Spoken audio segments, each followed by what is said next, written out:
Welcome to the show. My name is Charlton with Big C. This is Charlton and Big C Sports coming to you worldwide on the iHeartRadio network, the number one network in the United States of America. And Big C Sports has been voted the number one sports show in the universe, according to Big C and them good old boys down south. I want to say bienvenidos to all of our listeners in Latin America, also across the pond in London, England, as well as Paris, France. And of course, you good old boys up in Canada, you know we love you in Canada. But Big C, there's no one I love more than you good old boys down south in the land of the free and the home of the brave. Big C, how's it going for you good old boys?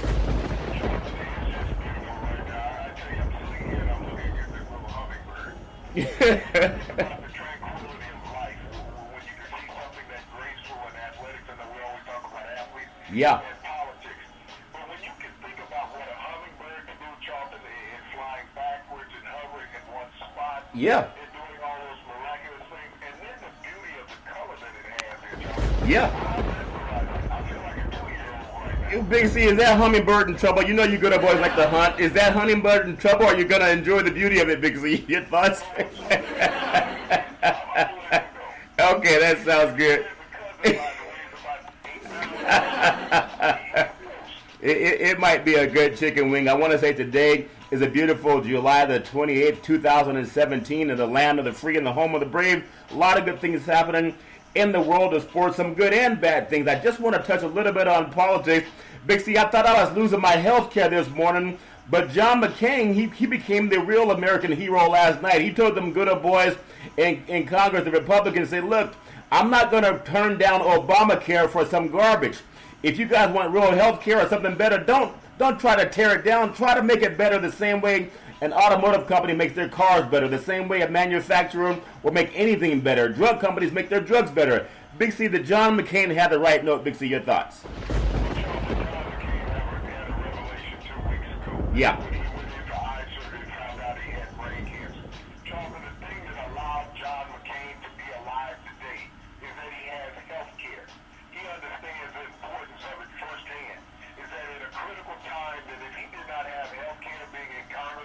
Yeah. Being just a regular senior citizen in America, he may not be in the health status that he is today, but he had the best of medical care to be able to attend to him immediately. Yeah. He felt something personal when he came back to him, when he casted his vote last night. How can I turn my back on millions of Americans? Yep. When America didn't turn his back on me by allowing me to have health care, being a congressman. Yeah. Voting me into office, America's guaranteed me health care for life. Yeah. Big. So he paid back America last night by saying, I can't take it from you. Yeah. When the rest of the Republican senators make this personal. Yeah. They make it a racial attack. That's the reason why they keep saying Obamacare. Yeah. Call it what it is, the Affordable Care Act. Yeah. They think it's been labeled after a black president and white Americans want to walk away from it. Yeah. But white Americans want health coverage more than Amen to that. There's more of them. Amen to that.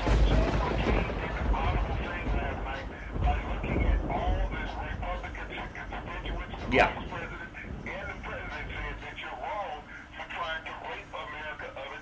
You know, I want to say this segment is sponsored by your Northern California Cadillac dealers, home of the all-new Cadillac Escalade, the standard of the world. And when you go by and test drive yours, tell them that Charlton and Big C sent you. Big C, I've always said a long time ago, I know McLean took a lot of flack from the Keating Five, and no matter what happened in there and when he was captured in war, if you drop dime just to get out, I mean, you do what you have to do to get free. But what I like about McCain last night, what I like about him, I don't care if you're Democrat or Republican, here's a man who actually served our country. He didn't run from war like Donald Trump did, okay? Here's a guy who actually put his life on the line. Donald Trump didn't do that. Here's a guy that stood up to Republicans and Democrats and said, look, we got to find a way to make this better. And that's what I love about McCain. Last thing I'll say about McCain, we talk about this base and this far right-wing base as if most white people are racist. I don't believe that, but maybe Donald Trump knows something I don't know. I'll never forget the time McCain was competing with Obama for the presidency, and they were in this kind of a town hall, and this Caucasian lady stood up and said, I don't like him. I don't trust him. There's just something about him I don't like him. He's not American. And John McCain, unlike Donald Trump, said, no, stop it. He's a good man. Okay, he's a family man. He's a good man. We just happen to think, agree on different things. but he didn't allow that racism to go forward the way we have today. And out of that, Big C, along with him being such a leader in this country, that's why I think he should be the leader of the Republican Party. But they won't go with him because even Donald Trump threw McCain under the bus. Big C, your thoughts?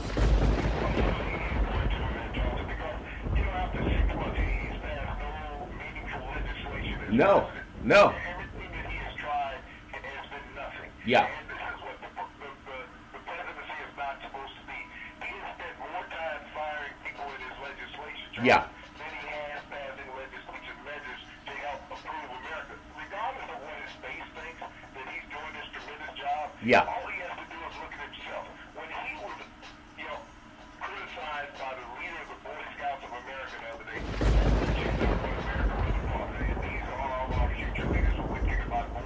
Yeah. What they do and what they mean and the future that they look forward to. Yeah. That they grow up with honor.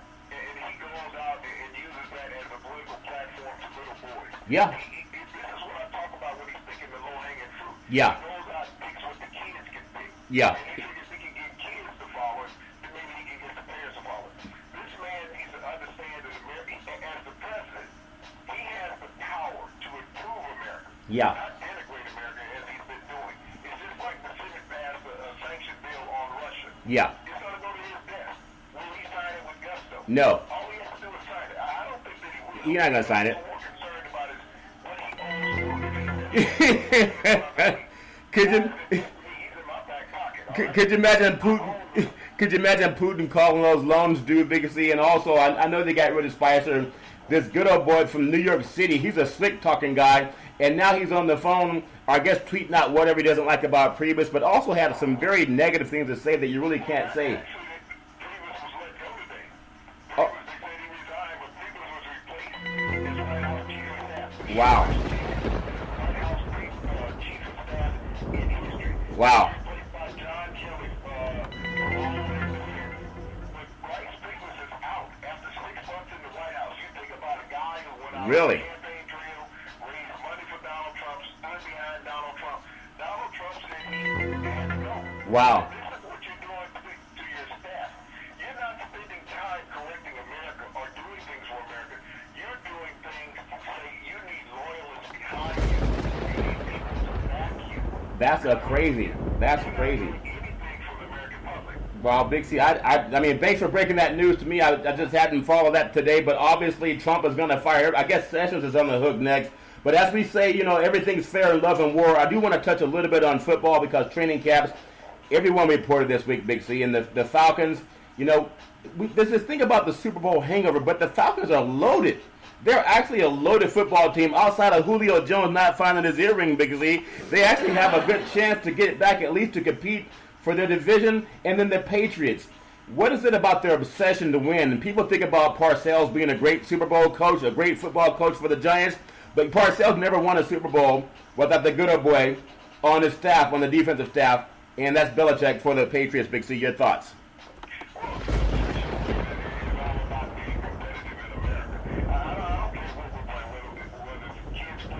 Yeah.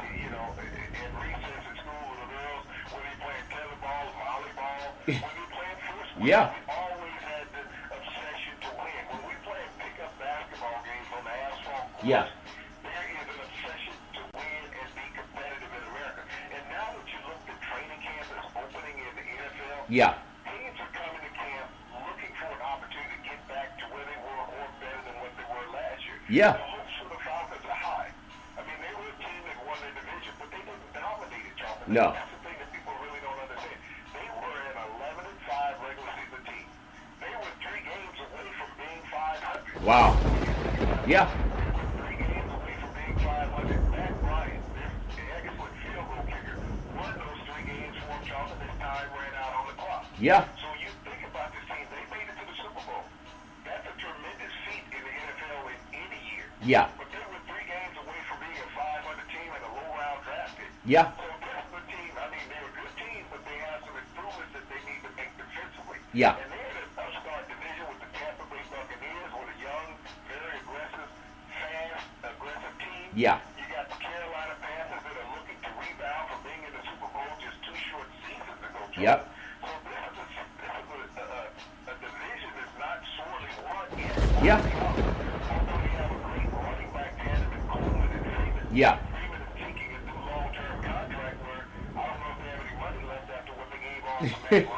Yeah. Yeah. But this is a team, as you see, Dan Quinn has done a marvelous job with the talent base that he has on defense. Vic Beasley led the NFL in sacks last year. Yeah. Young defensive end out of Clemson, national championship team from last year. So this team has a lot of parts. Their biggest weakness is their secondary. Yeah. Last year they started 3 rookies in the secondary, made it to the Super Bowl. Yeah. They should have that year of experience. But while they have that hangover that we've seen with the Cubs in the first part of the season. They see that's a very good point. And you talked about those dominant running backs, and I know they're going to give all the money to the quarterbacks, and maybe that's why he wanted to keep throwing the ball in the Super Bowl. But it had Atlanta, had their offensive coordinator call about 4 more running plays, especially in the fourth quarter, Atlanta would have won Super Bowl 51, and I think that's a fact, Big C.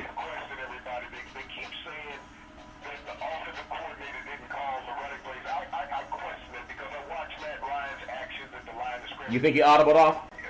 Charlton, when a quarterback has a running play, he goes up in quick count. When was the last time you seen Tom Brady sit there and audible at the line of scrimmage to a run play?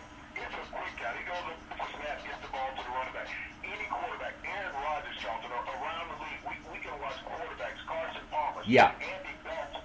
We can watch any quarterback around the league, Ezekiel Elliott and the kid in Dallas. Yeah. Prescott. Yeah. But it's a running play. Carson Wentz, they snap the ball and give it to the running back. No hesitation. Alex Smith, Derek Carr, as much as yards as he threw for last year, when there was a running play, he handed the ball off to Murray. Yeah. Matt Ryan's coming up, surveying the defense, sitting there, barking out calls.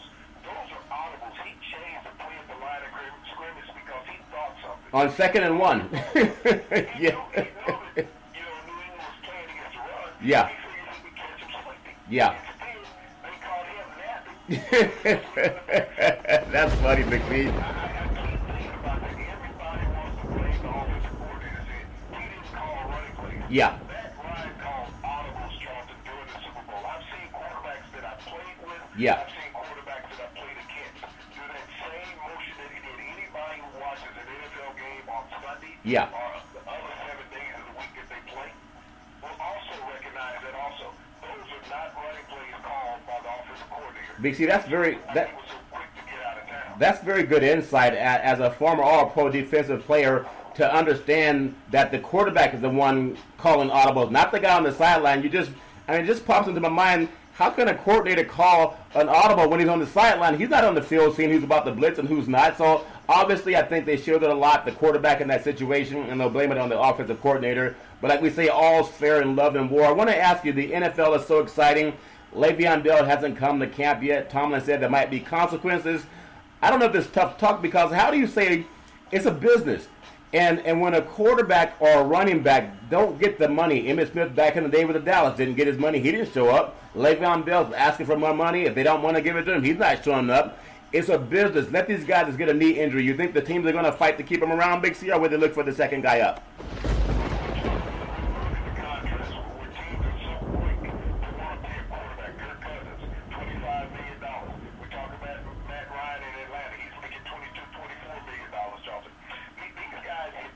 Yeah. We talked about Devontae Freeman, the running back who was the star of the Super Bowl. Yeah. Up until Matt Ryan wanted to show up. Yeah. Yeah. You know, this kid was just blazing the New England defense. Yeah. Yet he can't get a new contract. He's in training camp, though. Yeah. He said he'll just play it out. Yeah. You know, NFL teams, as we've talked about, are not willing to pay these African-American running backs, Charlton. Yeah. They feel that they're disposable. Yeah. That they can replace them at any time because it's the next stand up. Yeah.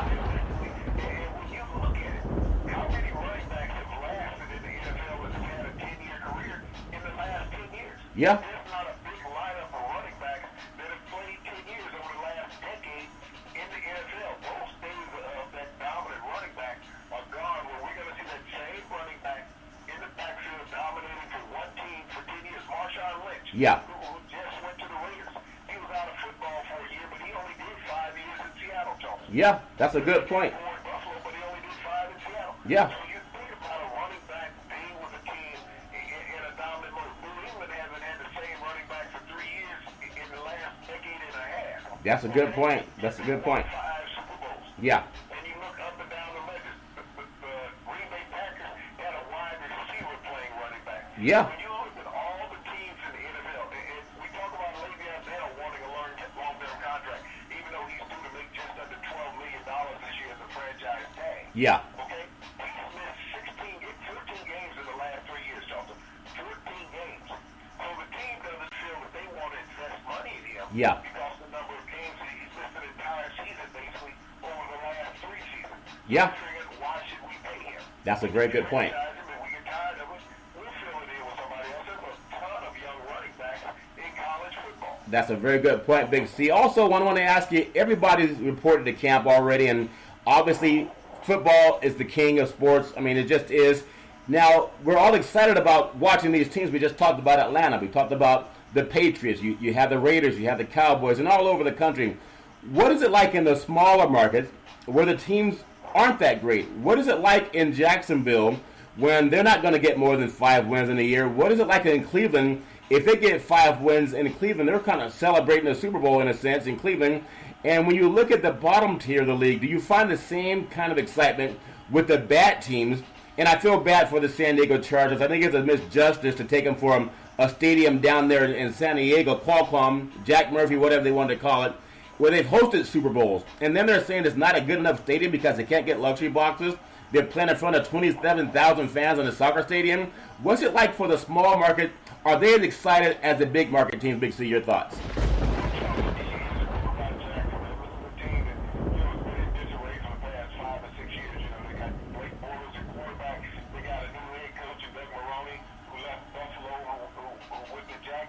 Yeah. Doesn't have any confidence in Blake Bortles at quarterback.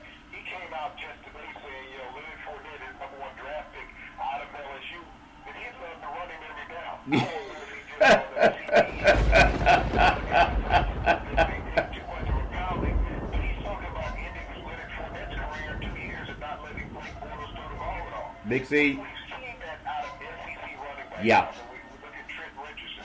We look at Mark Ingram. These guys that have come out of the SEC that have been heavily burdened in running the football. Yeah. It really hasn't equated in the NFL as being a dominant running back because they left so much on the field in college. And that's what Maroney's talking about doing with, Fournette down in Jacksonville. We look at Cleveland. Yeah. Cleveland reminds everybody of the Chicago Cubs of the past. The hapless losers. Yeah. You really don't have any expectations other than be on stage as the fan. Yeah. The dog count is just because it's historical. Yeah. Other than that, the team's a dog. The organization has just not been run, efficiently. They draft Myles Garrett. Yeah. Defensive end out of Texas A&M, who took off about 70% of the plays that he played in college football. Yeah. Now, you take off 70% of the plays in college football, you're not going to do any better at the professional level because that's your work ethic. Yeah. He's already proven that he's a lazy player, so he's going to be non-productive for the Cleveland Browns. He's done a lot with tweaks, but you got to understand those 6'5", 6'6", Yeah. 25-pound offensive tackles in pro football. Yeah. They get a paycheck. Yeah. Hey, well, hold on. He's from the SEC. He know what a paycheck look like, Big C, from what I understand, Big C.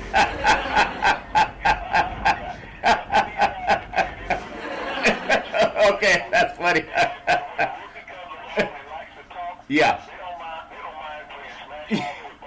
Yeah, that's a very good point. I do want to say that sports is a billion-dollar industry, and boys and girls sports is the foundation to that billion-dollar industry. And for every sporting event, you need athletic and event insurance. We work with Ben and Mark. They've been around half a century. They work with Big C Sports. And if you need something, they cover pro athletes, your collegiate players, your high school players, even your mom and pop soccer leagues. If you call up to them, let them know that Charlton and Big C sent you. Big C, something I want to bring up too, and it's kind of a controversial. It's just real talk, not to embarrass anybody, but it's all over the news. We know what's happened with athletes. Sometimes they'll take an athlete and they'll have that same situation in mainstream. But because it's an athlete, they make it seem like every athlete is doing it. And it's a good, bad story.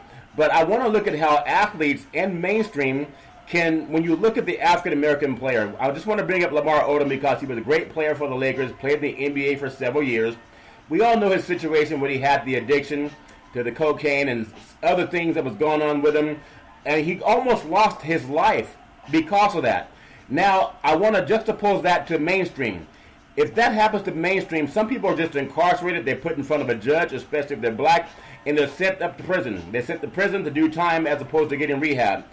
And now, this may sound stupid to say, but I'm proud of Lamar Odom for getting the help, even though he's an athlete and he's a wealthy person, so he's going to get the help. But can you just explain to the next athlete that might be thinking, should I put this stuff up my nose? Should I go hang out with this party guy or whoever's going to give me this stuff? I know everyone has to take responsibility for themselves.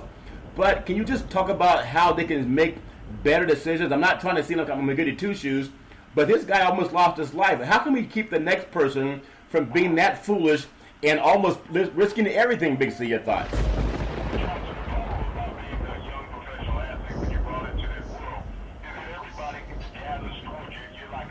Yeah. I can go back to my rookie year, and we had a guy hanging around that just passed out free cocaine. Yeah. And that's how it was back in the 70s. That everybody passed out free cocaine. They figured if they gave it to you enough, that hopefully you would become a client of theirs. Yeah. And my roommate actually did become a client. I mean, I took the stuff, I put it in my dresser drawer, never used it. And I went in one day to get it because I was going to try it. I had several packages of it. All of a sudden, the packages were in, they were all empty. Yeah. My roommate had gone and helped himself even to what I had. 2 weeks later, he was no longer my roommate because he had been released by the team. Yeah. He had gotten to the point where he enjoyed the powder game. Yeah. And that has happened with so many young players. You have to understand, when you're a professional athlete, you don't have to buy many things in life. It's offered to you. Everybody wants to come to you and offer to you. I don't care whether it's male, female, drug dealer, or car dealer, or whoever else. Yeah. It's like, hey, just take it. Don't worry about it. And eventually they say, oh, now you have to start paying. Oh, well, it's been free, but there's no more any freebies. Yeah. Past month I paid you. Now you have to pay me back. And now you belong to this person. Yeah. You become his property because you're dependent upon him in every way. And that's what has happened to so many young athletes over the decades. And the difference between a lot of these young athletes Yeah. and the layman person on the street is that they have money to They got money. get out of trouble. Yeah. When we look at the incarceration rate of America, people want to say that it's more African Americans in prison than there are whites. It is not. It's just a higher Percentage, yeah. But that higher percentage comes from being preyed upon. Instead of offering rehab to a young African American minority, people in prison. Yeah. Now the epidemic in America is heroin, Charleston, which is used by white America predominantly. 90% of Americans who are using heroin is white America, Charleston. Yeah. But the thing that they say about it is, oh, they need rehab. We got to get them counseling. Must have been something wrong in their childhood that forced them to do that. No, Charleston. They're no less of a drug addict than any other drug addict. Yeah. It's looked at differently because he looks like the person that is broadcasting the news, or generally the person that's working in the hospital, or the person sitting behind the bench in the court. Yeah. They're trying to find alternatives to not make themselves look bad, so they offer them rehab and counseling.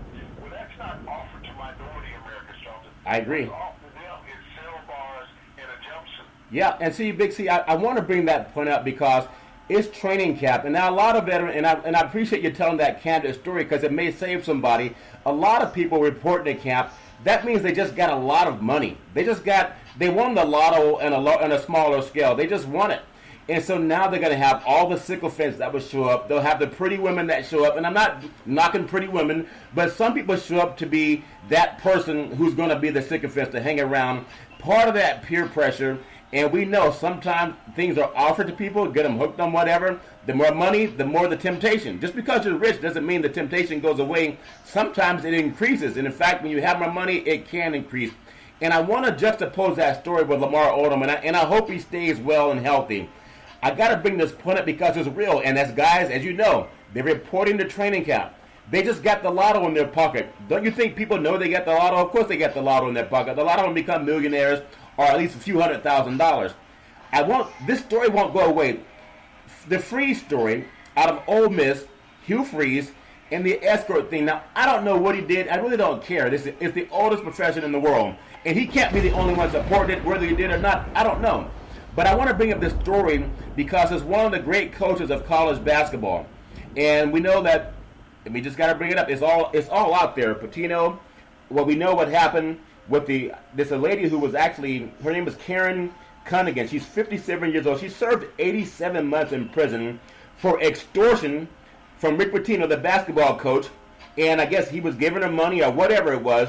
But the reason she lied to the FBI, and she also was saying she was going to hold all this stuff against him and accuse him of rape allegations, which is a very heinous crime, if he didn't keep paying her money. Well, obviously, he fought it because he has the money. They went to court. They found that she was lying. She served 87 months. She got out today. How can we tell athletes that you're going to be preyed upon, and even coaches? Rick Pitino's not a young boy. It's not his first go-around. Big C, your thoughts?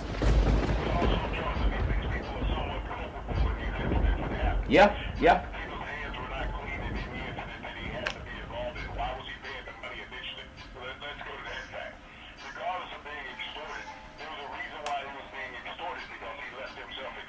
Yeah.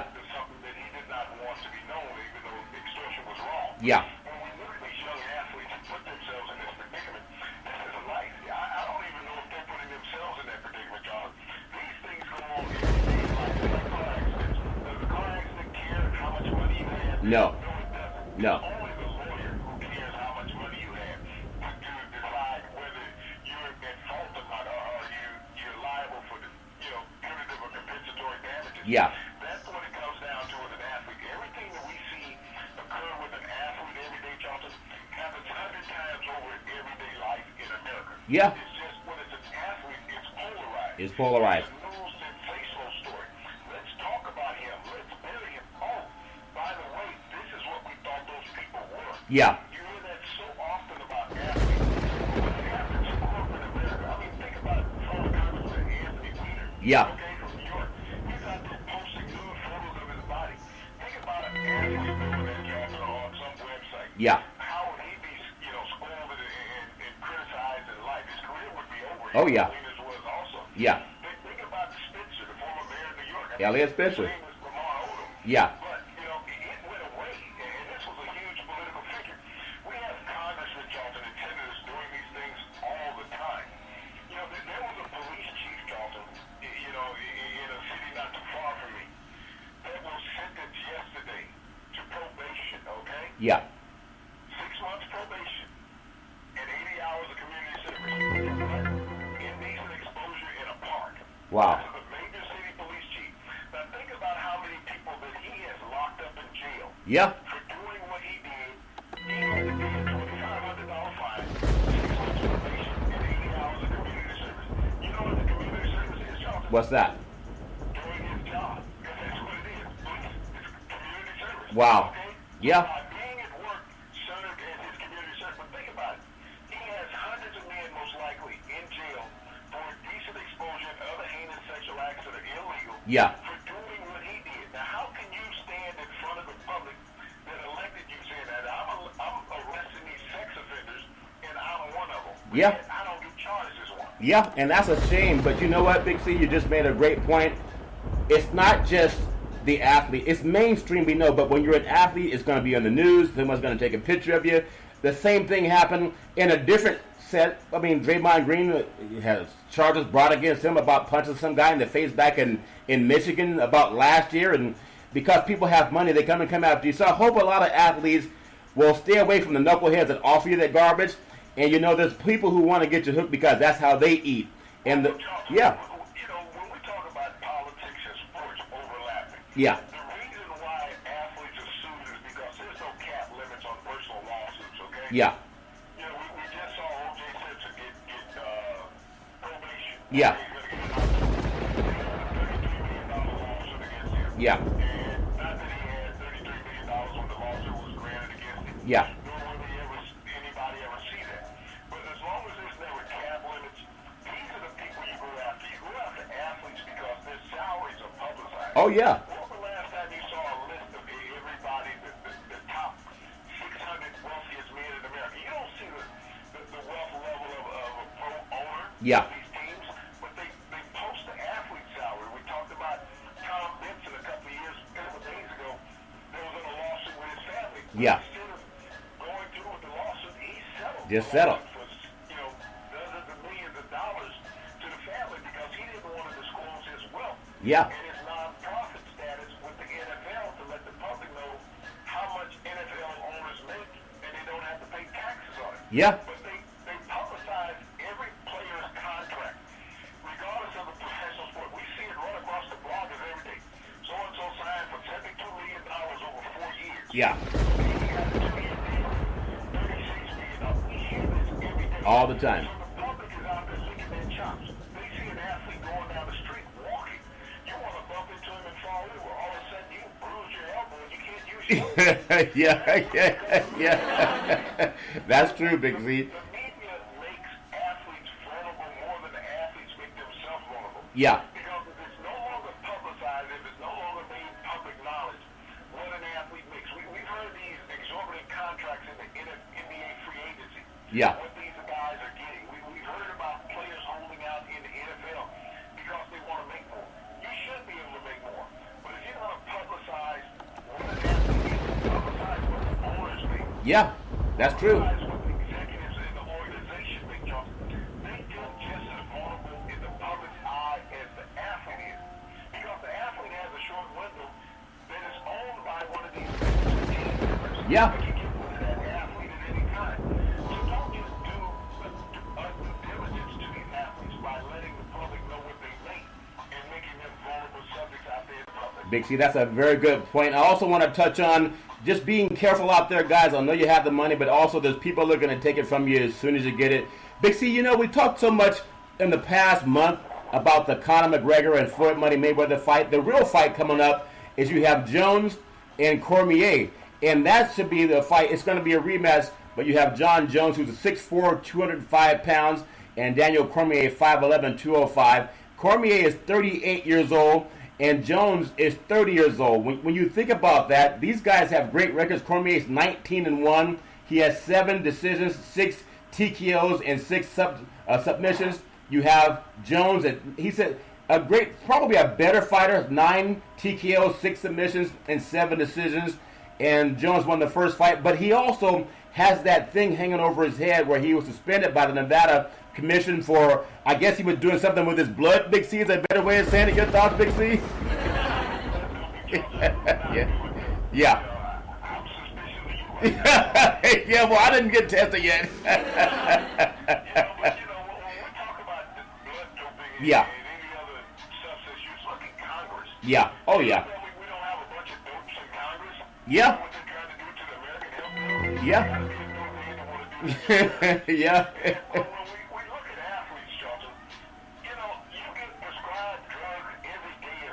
Yeah. Starting today, doctors started handing out pills to these football players in training camp, okay? Yeah. They're going to be on prescription medication from now until January. Yeah. They're going to take enough drugs by average of every player in the NFL to kill a high school, okay? Yeah. That's how many drugs they take. But you're going to suspend somebody for taking an illegal substance when we got this stuff. All the time. That athlete, if he takes too much of it, Yeah. shut down his liver, his kidneys, all of these organs in his body. But, it's okay for us to shuffle him through with all this stuff, but he can't take something that's natural, that is not as offensive to the organs in his body. I agree. And, you think about it. You took so many opioids as an athlete, and they say it's okay, but you can't do anything to help yourself out. Well, when you think about that too, Big C, and I've covered MMA up front, and it's a brutal business. They have smaller gloves. You can kick, you can choke, you can slam. I mean, I've even seen guys bite or headbutt. Headbutts also in boxing. But it's such a brutal sport. And talking to some guys around that, you can look at the eyes. Some of these guys, their eyes are just glazed over as if they're looking right through you. And that's not natural for the human body to look that way and perform that way. So when someone says, oh, someone tested positive for something, I mean, I've never been in a ring with an MMA guy because I'm not that dumb, Big C. I have interviewed him, but I'm just saying, I think that this whole thing about someone's on something to enhance their performance, I would be suspicious of anybody who can be in that industry and they can say they do it naturally clean, Big C. Is that too much of a stretch, Big C? Your thoughts?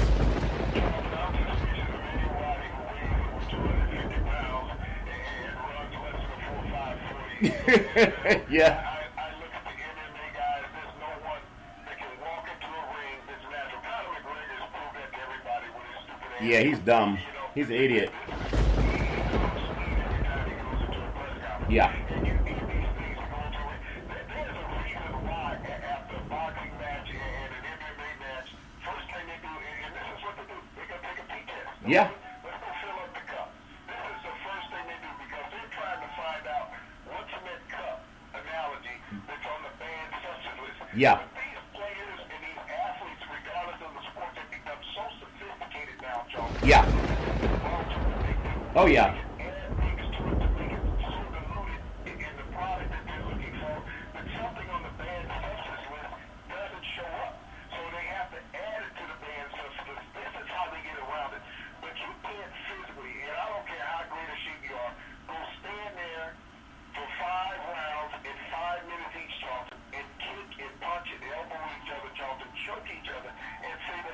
That is natural, yeah. Yep. I think everybody knows it.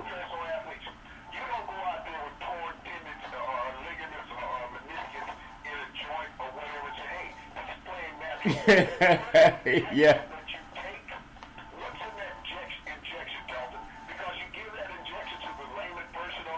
Yeah. They pass out half the time, all right? Yep. Or they can't function.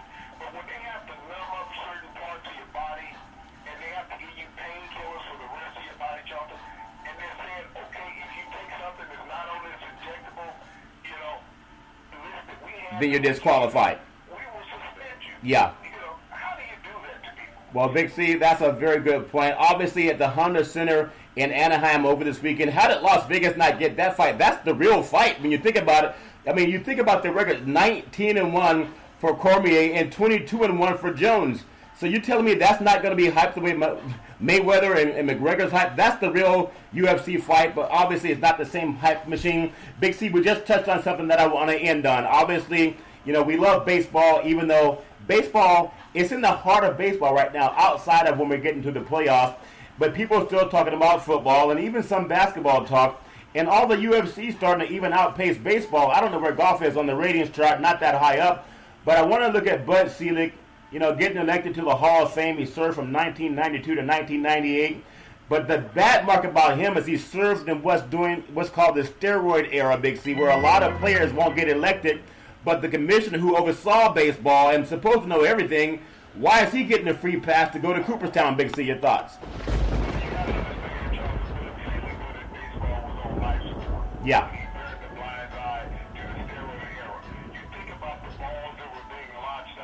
Oh, yeah. And the fans who were showing up to see these magnificent batting shows that were going on. It was like watching Eric Judge. All-Star game. Yep. We were seeing every night in Major League Baseball under Bud Selig. But without Bud Selig allowing that, Jonathan, who knows what the state of baseball would be Yep. right now. It would have been what it is now. All-Star game didn't even sell out. You needed some heroes. Yeah.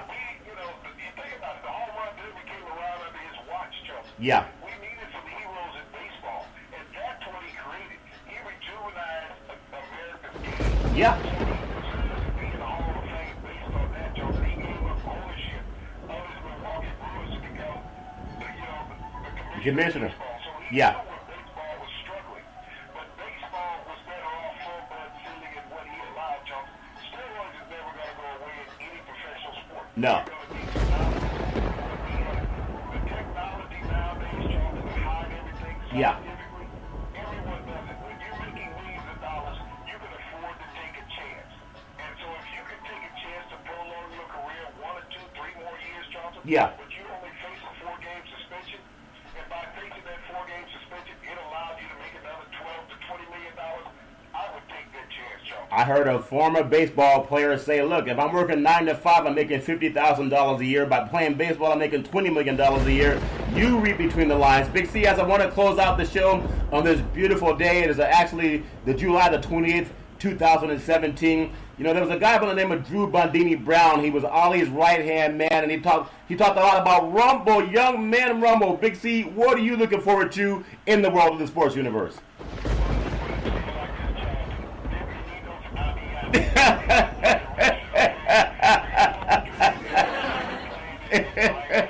Bienvenidos.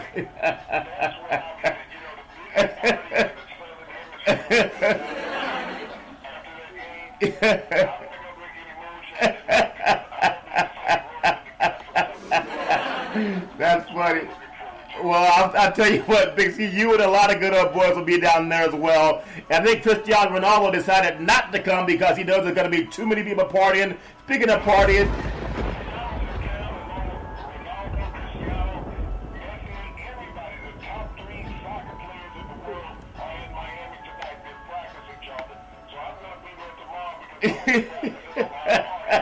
okay, Big C, all I can say is be safe, don't drink and drive, and no matter what you do, make sure you show up on Monday and every Monday through Friday at 5 and 6 p.m. worldwide. Follow Big C Sports on the iHeartRadio network, the #1 network in the United States of America. And Big C Sports has been voted the #1 sports show in the universe, according to Big C and them good old boys down south. We always want to tell you, there's never any reason for domestic violence. If you know anyone in trouble, just call 911. No one should have to go through that garbage on their own. And as we always tell you on every Big C Sports show, we thank you, we appreciate you, and we hope that you have a super fantastic day.